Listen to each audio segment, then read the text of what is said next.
Associação de pessoas é uma instituição. Então a igreja não é uma instituição de pessoas, mas ela é uma instituição divina. Ela não foi instituída pelo homem, mas nós veremos aqui que ela foi instituída por Deus. E Jesus deixou claro, que as portas do inferno não prevaleceriam. Edificarei a minha igreja e as portas do inferno não prevalecerão. Não é só um CNPJ, nem só um endereço. A igreja é um agrupamento de salvos. Nós temos muitas definições, a gente vai acabar vendo aqui sobre a origem e o que define uma igreja, mas a igreja do primeiro século, ela não tinha templo próprio, mas ela se reunia no templo.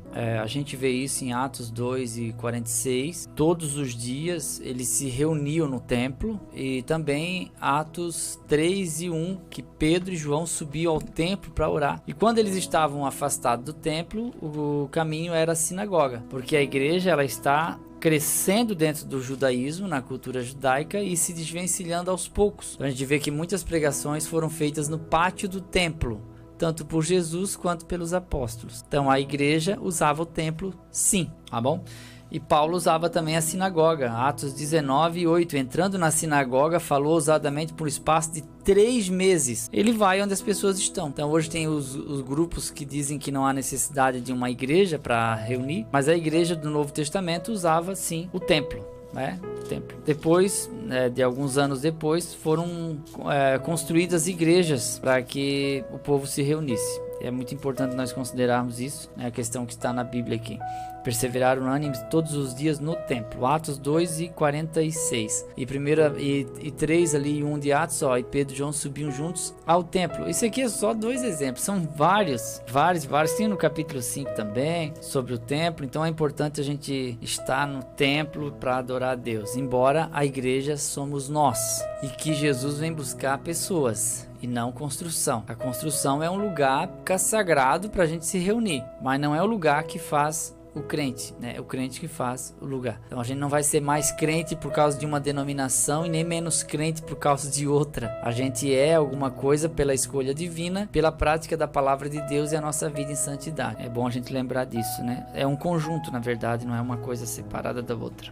Se reunia ou para prestar culto ao Senhor, para tratar de assuntos de guerra ou políticos ou qualquer outro. E esse ajuntamento tinha um nome, que esse é kahal, que é uma palavra hebraica para ajuntamento. Em 1 Samuel 17:47, Davi diz: "E saberá toda esta congregação", depende da versão, fala todo este ajuntamento ou toda esta multidão, que é a mesma palavra. Então a igreja ela vai nascer e vai ser chamada dessa palavra, só que eclésia no grego, que a gente vai ver depois, que tem o mesmo sentido de kahal, que é a palavra hebraica, que nada mais é que um ajuntamento de pessoas, um agrupamento, na significação da palavra. Mas a igreja ela vai passar a significar muito mais. Então a igreja, eu sempre digo aqui, ela é uma continuação do judaísmo no começo, mas com o tempo ela vai se desvencilhando pelas características próprias e vai ser igreja, senão ela seria uma denominação judaica. Então é perigoso, Fabiano, quando hoje,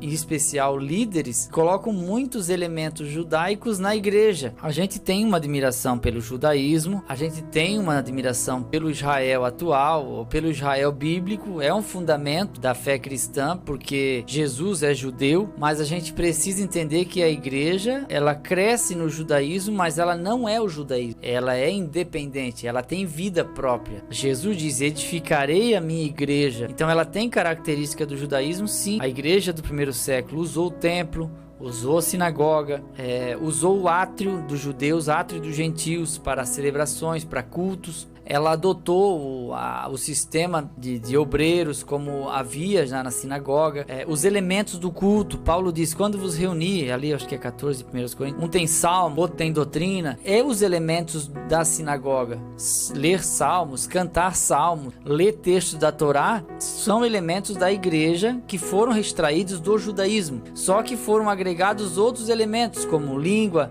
interpretação. É uma coisa que não havia no judaísmo. Então a igreja já começa a se distinguir ali, mas ela sai do judaísmo com características. Inclusive eu sempre digo que o Novo Testamento é escrito em grego, mas ele se deu numa cultura hebraica. Então a gente não pode deixar de conversar a etimologia com a tradição e com a cultura para poder trazer uma interpretação, porque está cheio de hebraísmos no Novo Testamento, mesmo que foi escrito em grego, porque está dentro de uma cultura que não mudou quase nada. Foram, 2.000 anos de cultura, 1.440 anos até Moisés, mais alguns anos depois, a cultura hebraica não mudou quase nada. Olha, eu citei ali na igreja, a nossa vida em 1980 para hoje, olha quanta coisa mudou, olha a tecnologia. E nessa época não, o jeito que colocava a roda na carroça no ano 1500 antes de Cristo era mais ou menos o jeito que colocava a roda na carroça na época de Jesus, entende? Então tecnologicamente não mudou muito, por isso que a gente tem que olhar sobre esse ponto de vista,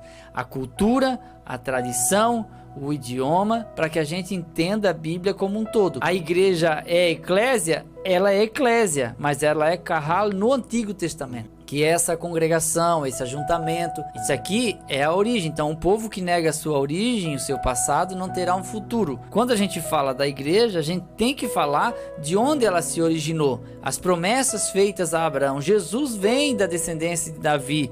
Então, tudo está interligado, o Novo e o Antigo Testamento. E Jesus é o cumprimento do Antigo. E essa reunião de povo aqui não era uma reunião por reunião. Ela tinha uma motivação por trás dela. Eles se reuniam com uma motivação. E é como a igreja hoje se reúne com a motivação, que é adorar.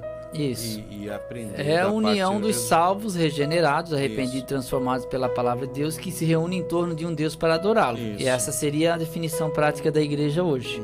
Tem denominações e denominações, não estamos aqui para criticar nenhuma, mas o importante é a igreja e não a placa. No Novo Testamento, o termo grego eclésia se refere à igreja cristã. Contudo, no contexto neotestamentário, seu sentido diferirá do que lhe é dado no Antigo Testamento, tanto na forma como na função. Não é apenas uma raça ou uma nação, mas todos aqueles de diferentes raças e nações que foram compradas pelo sangue de Cristo. Efésios, capítulo 3 e versículo 6. Atos, capítulo 20 e versículo 28. Apocalipse, capítulo 5 e versículo 9, que comprou um povo, de diferentes povos, línguas e nações, Assim, o seu sentido no Novo Testamento é majoritariamente sacro, isto é, de uma assembleia de crentes que se ajuntaram para adorar a Deus, conforme Atos capítulo 12, versículo 5. Não é apenas um ajuntamento de pessoas, mas uma assembleia de crentes regenerados que se reúnem para adorar a Deus. Jesus, por exemplo,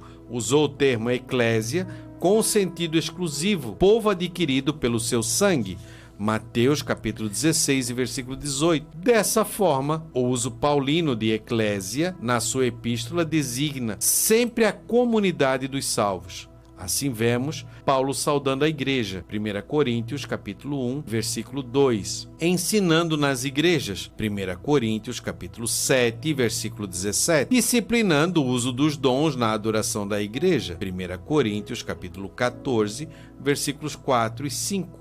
12, 19, 23, 28, 33, 34, 35, e dando diretrizes à igreja. Então, há uma motivação em comum, lembrando que é uma...